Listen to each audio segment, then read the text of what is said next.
Bueno, profesor Aurelio, bienvenido a esta que es su casa, la Universidad de Caldas. Este es un espacio de la Facultad de Artes y Humanidades, pues precisamente con quienes nos acompañan en todos los procesos de formación. Se denomina Artes, Humanidades y Tecnologías en Diálogo. Y la idea es hoy pues dialogar sobre algunas de las materias pues de investigación en las cuales usted se ha movido tanto en el doctorado como en la maestría y como en el resto de su vida profesional. Usted es doctor en Ciencias sobre el Arte de la Universidad de las Artes de Cuba, allí fue vicerrector hace algún tiempo, fue profesor intérprete de francés y es profesor titular de la Universidad Nacional de Colombia, sede de Bogotá, y allí dirige el grupo de investigación poéticas intertextuales, arte, diseño y ciudad, y fue por varios años columnista también del periódico La Nación en Costa Rica, escribiendo precisamente sobre arte y diseño. Profesor, usted ha planteado, digamos, que el arte y la cultura deben estar más íntimamente relacionados con la formación de profesionales, no solo en las áreas que tienen que ver precisamente con estas dos disciplinas, sino en términos generales.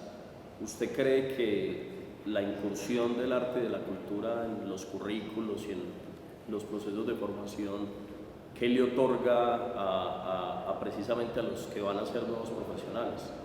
Que, digamos, qué le otorga en términos ciudadanos, pero también de su formación, que no le otorgan otras disciplinas u otras áreas del conocimiento.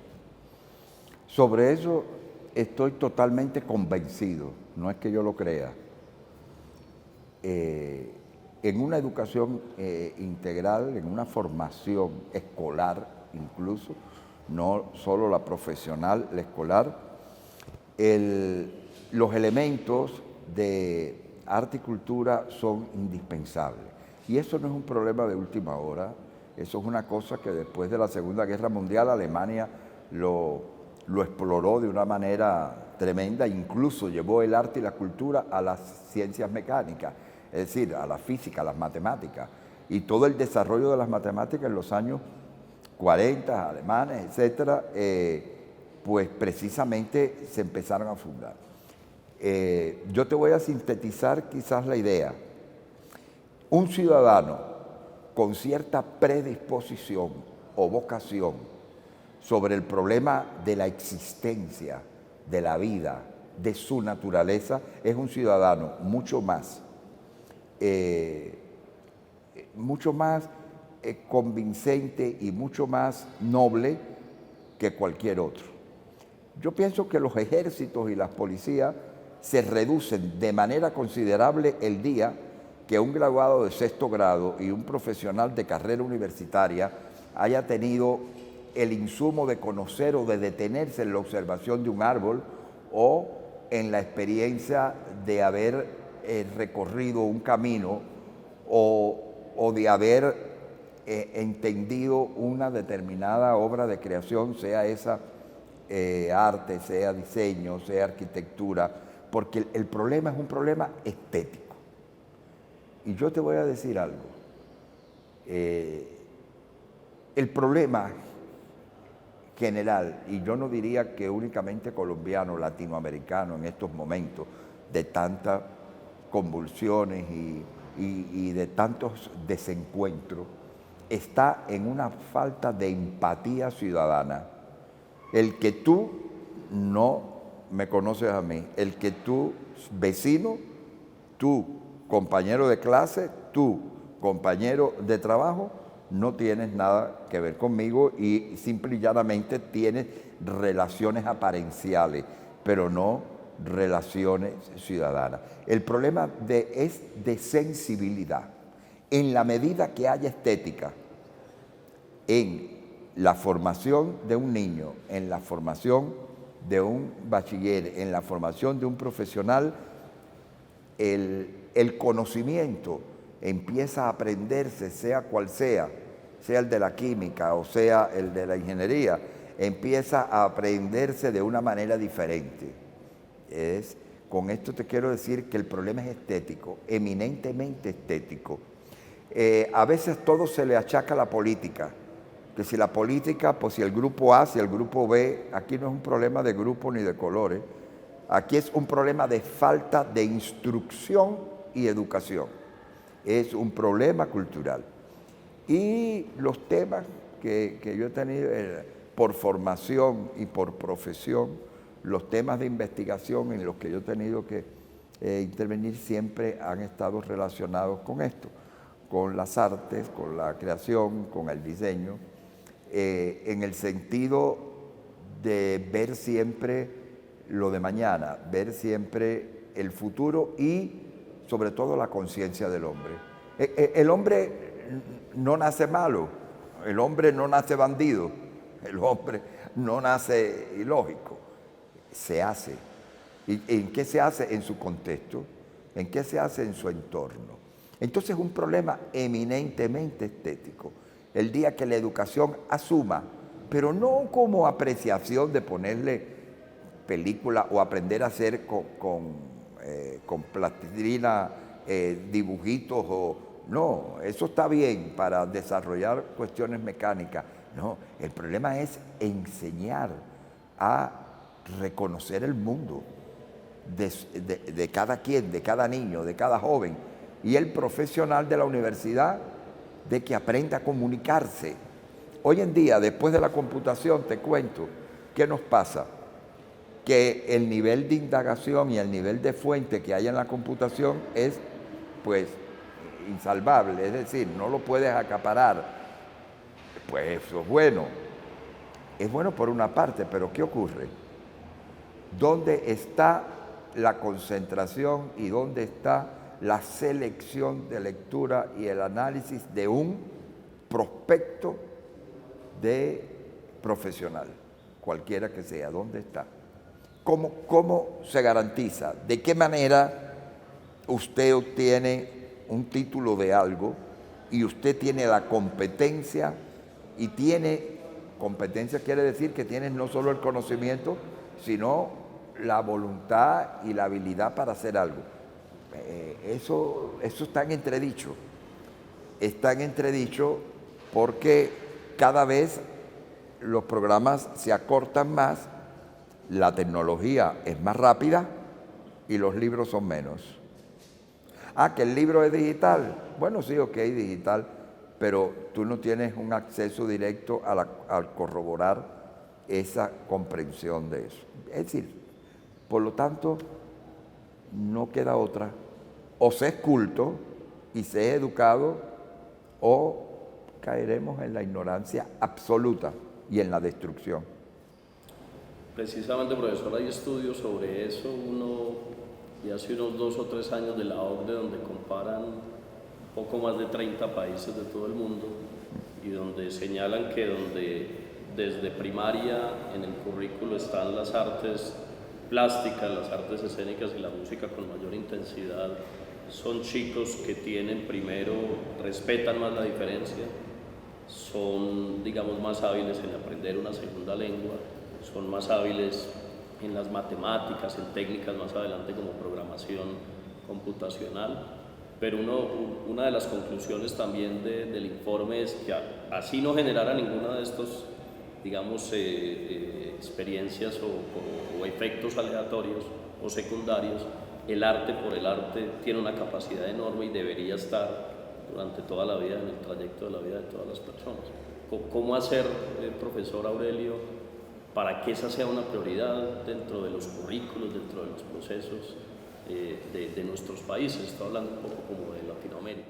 Mira, es que el problema está en lo siguiente. Muy bien lo que tú me estás diciendo, pero cuando eso se lleva a nivel de currículo, cuando eso se lleva a nivel de formar, de un plan de estudio para formar una carrera, no se puede plantear a partir de esos vocablos que me has dicho de arte y esto. No es un problema de arte. El arte es una consecuencia de la filosofía de lo sensible, y eso es la estética, y lo otro es la cultura. Lo que hay que impregnar es la estética a partir de procesos de comunicación, de comprensión entre los estudiantes, de temas que el estudiante, sea preescolar, escolar o sea universitario, pueda dar con la vida real y hacer una valoración a su nivel, a su edad, en sus consecuencias de eso. Es decir, enseñarlo a describir su mundo y su sentimiento. Ese es un problema de estética, eso es un problema de cultura. Entonces, ¿qué tendríamos que tener? Tendríamos que poner asignaturas así como que los modos de vida del barrio tal,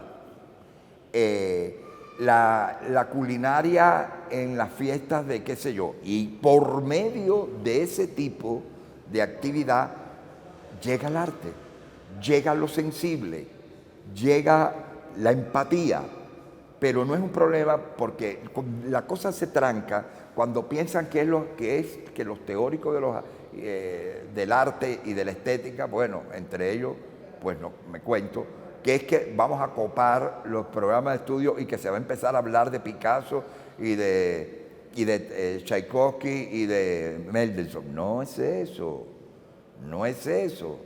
Es sencillamente sí, se puede oír música y se puede ver obras de arte y todo, pero el problema no es partir de las prácticas artísticas tal en específico. La cosa es partir de lo existencial de la vida, de la cultura que está a tu lado.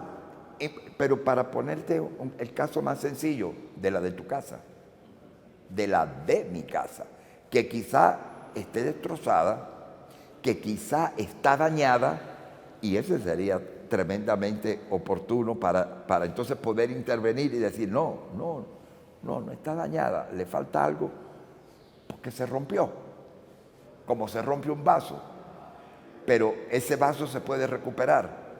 Y eso es lo que es la estética y eso es lo que es la cultura. Es un problema de que cuando se está hablando de este problema de la educación y de que hay que ingresarla todo, siempre ya eso es un poco ineficiente decirlo. No, que si con el arte y eso, no, es con la cultura y con la estética, que por supuesto va en cualquiera de esos pasos y procesos, va a recurrir a prácticas del arte, va a recurrir a prácticas de innovación, también pueden ser que caen en otro campo, que está más cercano ya a lo tecnológico y a lo científico, pero no es que sea que sea el arte propiamente dicho de museo. Por ejemplo, de ir a ver un museo y ya con eso yo soy mejor hombre. No, tú no eres mejor hombre por ir a un museo. Tú puedes ser un bandido que va al museo y se roba el cuadro. Entonces, espérate. No es así. O que apreciando el cuadro no es un buen ser humano. Pues claro, y lo aprecia bien, y sin embargo es un tipo malísimo. Profesor, usted señala en varios de sus artículos, de las columnas y de los libros, que el arte es en principio, existe con el público, porque es el público el que lo hace salir de su inconsciencia, un poco, digamos, enlazado esto con lo que señala Thomas Crown en la inteligencia del arte, y es que precisamente cuando un espectador se enfrenta a una obra de arte, sucede allí un proceso de traducción que depende del contexto y depende de muchos elementos, como si por ejemplo al cuadro se le pone el título, porque allí digamos puede haber alguna interferencia entre lo que el espectador vería de manera digamos neutral, así está el nombre de la obra o así está el nombre del autor, digamos como puede generar predisposiciones negativas y positivas. Este tipo de interacción y de traducción, profesor Aurelio, precisamente en este mundo de la hiperconectividad, este mundo de la hipercomunicación, de estar conectados permanentemente, donde la tecnología está presentemente en nuestras vidas, ¿se sigue dando de esta manera? ¿O hay otra forma como los espectadores o como el público se están enfrentando a las obras y a ese proceso de traducción en la contemporaneidad? No, yo pienso que la era cibernética, ahí, fíjate, ese es un criterio contrario al que te dije anteriormente, al contrario, ha ayudado a la recepción del arte. Es decir, ha ayudado por lo menos al enfrentarte a la pantalla y a las variables que tiene una pantalla, que puede ser no de arte, pero sí tiene un sentido estético, porque recuerda que la computación y lo que hoy nosotros hacemos en nuestros equipos de computación no se hubieran podido realizar solamente desde la invención de la física y las matemáticas.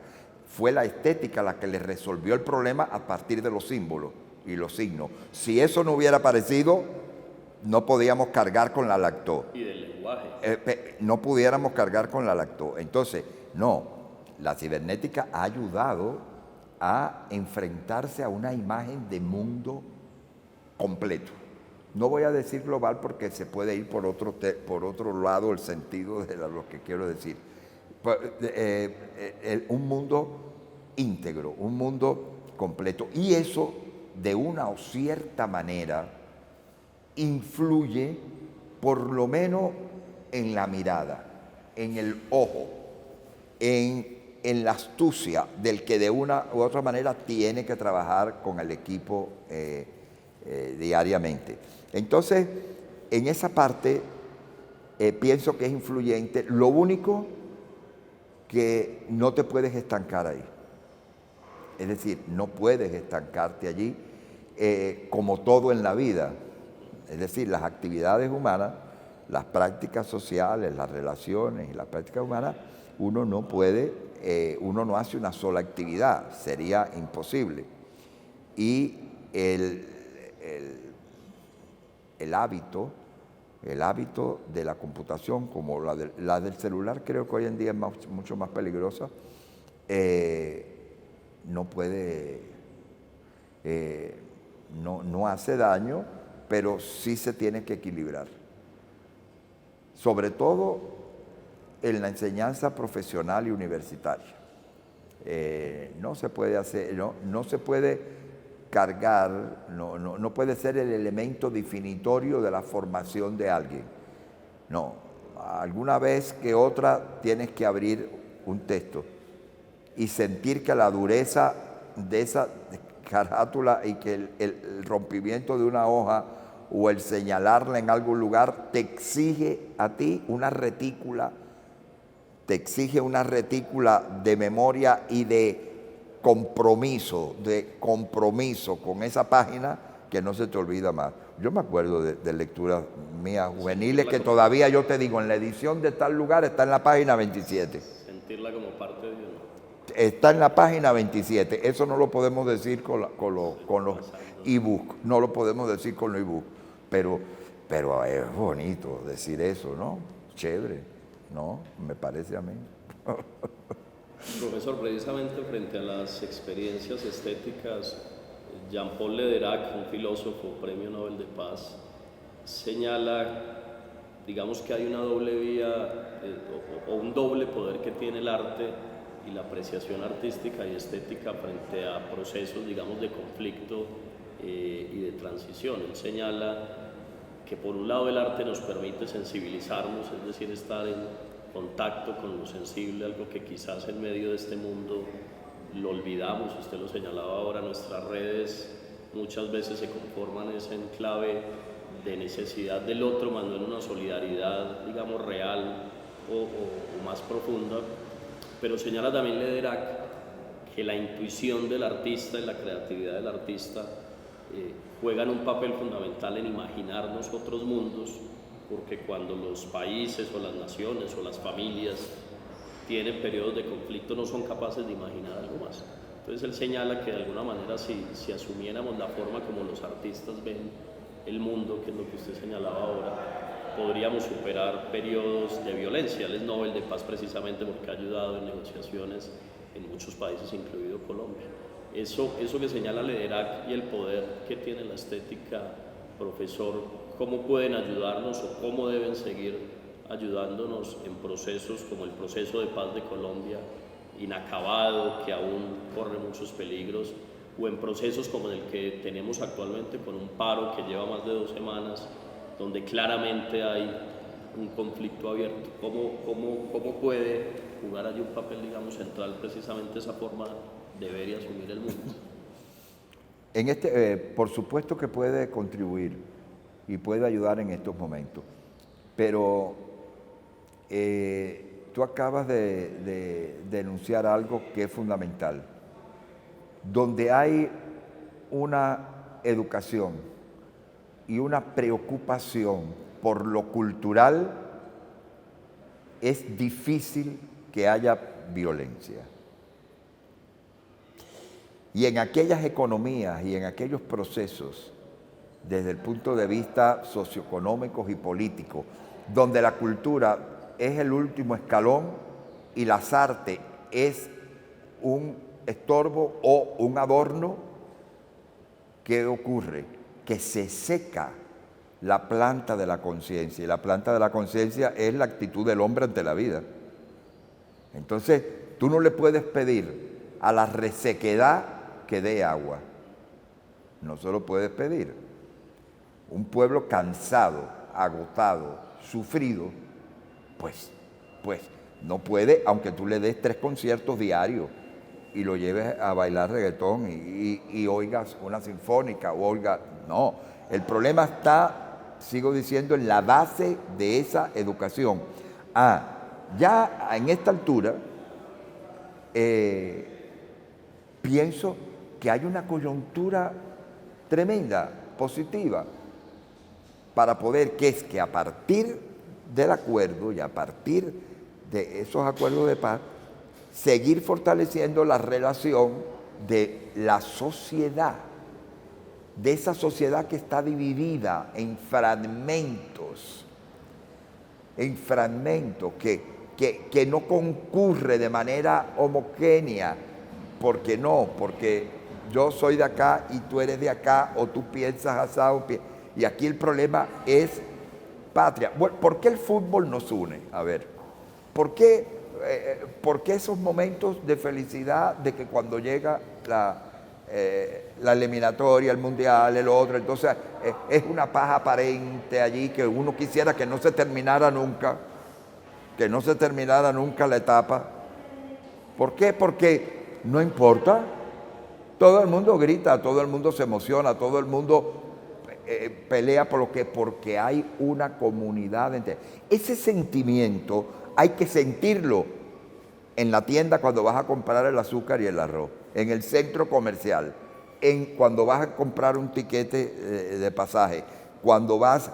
Ese es un sentimiento que tiene que ser ciudadano, no puede ser de práctica, no puede ser que yo aplauda en un teatro y no aplauda en un salón de clase al estudiante que hace una buena tarea o que me hace una cosa que me sale. Y eso no se hace.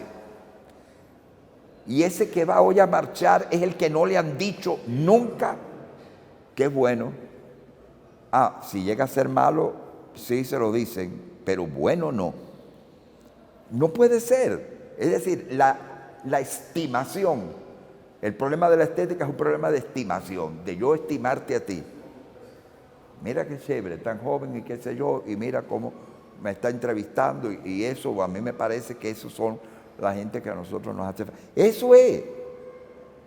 Pero entonces sí se puede contribuir en este momento, pero hubiéramos podido adelantar más si no nos demoráramos tanto en todas esas series de desencuentros que ha tenido desde que existen los acuerdos de paz, porque ya de verdad se hubiera extinguido muchísimo más la guerra. Bueno, la prueba está de que no hay FARC, no hay desencuentro, no hay. Y lo que hay es porque se ha querido que se quede, porque se pudiera también eliminar. Entonces, lo que no se puede perder sencillamente es el deseo de que el que yo tengo al lado, del hijo, del primo, del amigo, del estudiante, de que sea una buena persona. Siendo buena persona, me da igual de que pienses de una manera o pienses de la otra, porque ese no es el punto. El punto es que no seas mala gente. Ese sí. Profesor, ya para ir terminando y dándole un poquito vuelta a la hoja, usted lleva ya muchos años viniendo a la universidad, ha estado muy vinculado con el departamento de diseño, con la maestría, con el doctorado. ¿Qué cree usted que le aporta precisamente no solo a la generación de nuevo conocimiento, sino también a la construcción de ciudadanía, eventos como el Festival de la Imagen, que es un evento que se ha venido consolidando durante 2 décadas, revistas o publicaciones como la revista Kepes, cómo nutren precisamente estos procesos de formación profesional, pero también de formación ciudadana? Sabes que esa pregunta, hacérmela a mí mismo, a mí me parece Bueno, usted ha sido parte de eso. complejo, Claro que sí, compleja porque sí, yo hace 11 años que viajo aquí 2 veces al año, 1 vez al año, y he visto, y el caso es que específicamente en la Universidad de Caldas, la Facultad de Humanidades y Arte, y específicamente el sector que tengo más cerca, que es el del diseño visual, es un caso modélico, único y ejemplar para este país y para la enseñanza universitaria de hoy. Totalmente modélico. Y eso está dado por cuestiones eminentemente estéticas. Es decir, hay gestores, por ejemplo, del Festival de la Imagen, que hizo posible que no solo que aquí concurriera especialistas de muy alto nivel que han venido, y esto sin ningún tipo de demagogia ni de hipérbole, es que han sido así, y eso hizo posible la conformación del doctorado, porque la maestría ya se había dado. Y ese doctorado es un doctorado que ha abierto un abanico de posibilidades, que ha entrado desde el médico, el artista, el arquitecto, el sociólogo, el economista, y tratando problemas del crear, del renovar, del estudio de territorios, problemas de creación, de progreso. Entonces el espíritu de esos departamentos, la investigación que se ha hecho, es una investigación con una fuerza tremendamente determinante, y al lado de eso ha tenido un background, dijéramos, con la revista que ha significado, es la única revista indexada con ese nivel en el país, imagínate, en el país, que tiene un acervo totalmente distinto y donde ya ha escrito gran parte de lo que hoy se reconoce como voces realmente muy autorizadas en el caso de las artes y el diseño. Entonces, Caldas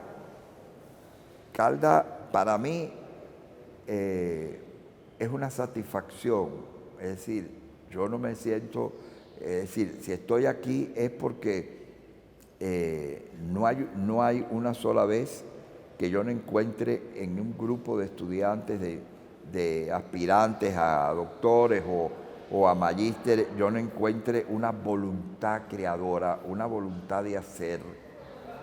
Y yo creo que ustedes son ejemplo de eso. Todos los que nos rodean aquí, eso no se ve. Y yo siempre digo que ustedes están convencidos, se lo he dicho no solo a los directivos, sino a los estudiantes, que como no conocen otros lugares muy, entre comillas, importantes, desde el punto de vista de cliché, pero que aquí se trabaja con pasión y con intensidad.